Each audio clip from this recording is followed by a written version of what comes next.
Kelly Shaw with the Rocky Mountain Sasquatch organization. We're here on location again, looking for Bigfoot, bringing you another sighting report on location as we investigate the area of the report and the surrounding areas. Right now, I'm on top of the Grand Mesa and we're looking around. We're going to go down into the valley and look in the area where the sighting report happened and kind of get an idea of why Bigfoot would have been there, where it's traveling to, what's going on. I have a theory that the Bigfoot live on and around the Grand Mesa and sometimes come down into the valley for whatever reason. I do not know. Maybe to travel from one location to the other.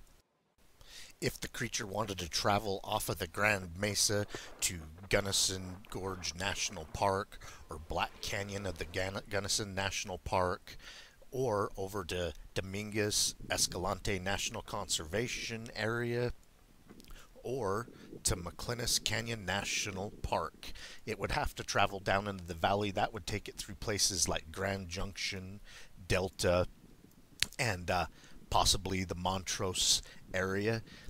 This sighting report happened north of Montrose, Colorado, near the airport. The witness, who was 38 when he made the report, he requested confidentiality.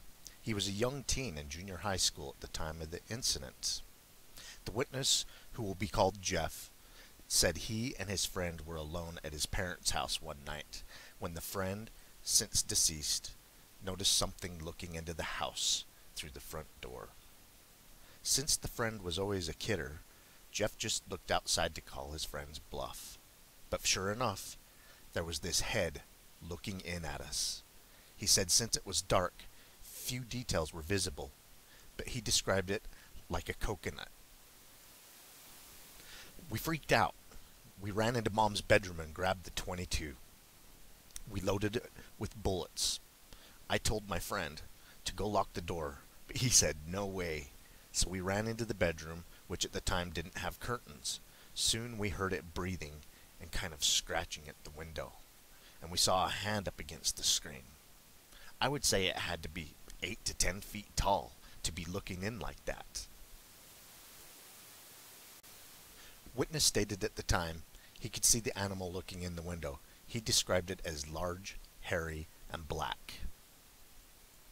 My friend fired 2 shots at it, but missed. It took off running, and we didn't see it after that. The 2 called the sheriff, who came to investigate and found the 2 bullet holes in the window, but no blood and no footprints on the hard adobe ground. The sheriff asked if the 2 had been drinking, but both were aspiring wrestlers. Jeff said neither of them drank nor used drugs. Jeff's brother, who initially contacted the BFRO, said that when he and his parents came home, his brother and a friend appeared to be scared to death.